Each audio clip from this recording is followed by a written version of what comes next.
In this video, I will show you how to enable HDR in Windows 11. If you find this video helpful, don't forget to leave a like and subscribe.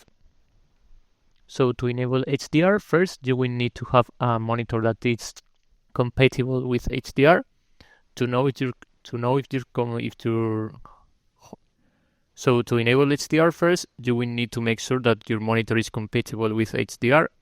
So to know this, if your monitor is compatible, what you can do is to search for the specification of your monitor, or also most of the time Windows will detect if the monitor supports HDR.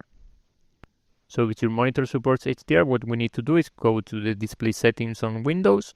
We can do this by just right-clicking on the desktop and click here on the display settings. Also, you can find this here on System and Display. And now here, if we scroll down, we will be able to find HDR. So let's just click here. And now, as you can see, this is my primary monitor. This does not support HDR, so I don't have the option to enable HDR. But I have a different monitor here, and this one uses HDR. So to enable HDR, you need to click on this option, and this will enable HDR automatically. Also, here, as you can see, this supports HDR. If your monitor does not support HDR, as you can see, my other monitor, as it says, this is not supported, so we need to go to the other monitor and activate this on the other monitor. You can have some different options here. You can tweak the HDR settings if you want.